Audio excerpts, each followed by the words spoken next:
On the outskirts of Reno, Nevada, passerby will notice a massive, ominous lodge. What is this place? Why does it look like it's straight out of a horror movie? I'm Riley Kessinger, and today I will be unveiling the secrets behind Lawton's Hot Springs Hotel.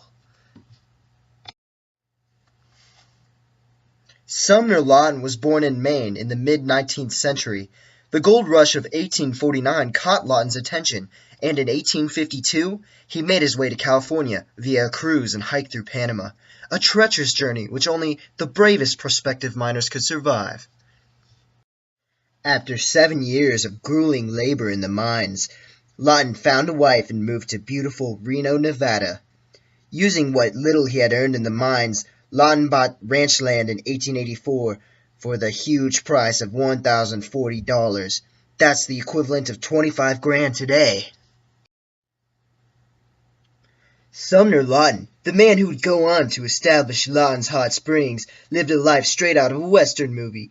Lawton helped the wounded from the Pyramid Lake War, may have helped apprehend robbers from a nearby train robbery, and was called the Great Old Man with One Eye by local natives. I'm Deputy Kincaid, and I helped hunt down those scoundrels that stole $41,000 from the train in Verde, Nevada. I'd wake those scalawags up in the middle of the night with the muzzle of my Henry rifler. They couldn't escape the law. Lawton decided to set up a hotel to capitalize on the hot springs near his home. The springs could reach temperatures of 120 degrees Fahrenheit. After the hotel opened in 1906, Lawton marketed the springs as a therapeutic experience which could help relieve asthma and arthritis. Lawton meant for his hotel to be spelled Laughton, but the man who misspelled his name on the railroad ads had other plans. Eventually, the corrupted name spelled Lawtons became so common among travelers that Sumner Lawton let it stick. Lawton's was sold to Mark Yorey in the late 1920s, and Yorey leased it to a man named Felix Torillas. Torillas nearly got Lawton shut down by selling alcohol during Prohibition. The charges against Torillas were dropped without explanation, leading many to believe that some sort of deal was arranged under the table. Lawton's reached its golden age during the late 30s and early 40s. The resort became famed for its luxurious $65,000 pool, which attracted locals and travelers alike. The hotel also became a casino by gaining its gambling license and opening a greyhound racing circuit. Lawton's would become the training ground of infamous heavyweight boxer Max Baer. Lawton set up a practice ring and punching bag for Baer. Evidently, Baer trained hard, gaining notoriety after he killed a man in the ring during a match, using only his boxing gloves.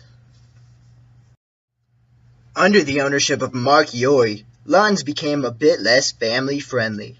According to Yorey, who turned 100 last year, the resort had 10 dancing girls and a striptease act. Lawton's expanded its gambling business and was able to survive the Depression unscathed. My great-grandpa purchased Lawton soon after Mark Yorey's reign. Paul Kessinger only owned the hotel for 3 years, but may have been forced from his position early on due to refusing to house a brothel at Lawton's in order to rid prostitution from Reno's streets. My grandfather, also named Paul Kessinger, worked as an errand boy at Lawton's as a teenager. His favorite pastime was fishing in the Truckee River over the bar's balcony.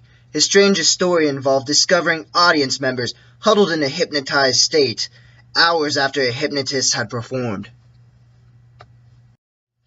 Bud Rupert took over the hotel after my great-grandfather. Rupert spent a lot of money advertising the hotel, but never reclaimed the success of earlier years. The ads heavily featured a lineup of Nevadan celebrities, including Tom Mix, George Wingfield, Wallace Beery, Jack Dempsey, and Tex Rickard. None of these celebrities had any relation to Lawton's except for Wingfield. George Wingfield was one of the most wealthy and influential men in Nevada. Wingfield helped pass a bill which allowed open gambling in Nevada after it was restricted during Prohibition. Fitting, since he often played blackjack at Lawton's, this bill helped Reno's economy excel during the Depression. After Bud Rupert, the property was sold to George I. Benny in a bank auction for $2,070,000. Benny had ambitious plans to develop the property into a river palace, but he was arrested for fraud and sentenced to 30 years in prison after using money for the project to buy whatever he wanted.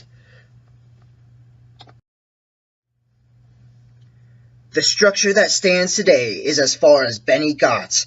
The decrepit lodge has been severely vandalized on the interior, and the building now has barbed wire fences surrounding it on all sides.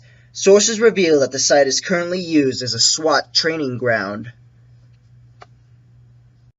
A company called VWB Architects made plans to complete Benny's River Palace project in 2006.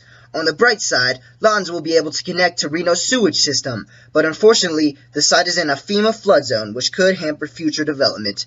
For now, the future of Lawton is a mystery.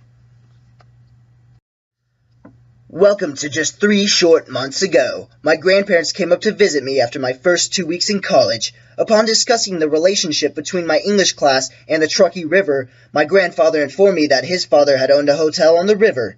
After visiting the site, I decided I would research it for this class's final. Wow! Look how good-looking that guy is! Sorry, just had to point it out. While the story of Lawton's may not hold any great significance in the history of the planet, I am proud to have compiled a small chunk of the past, which may have been forever lost otherwise.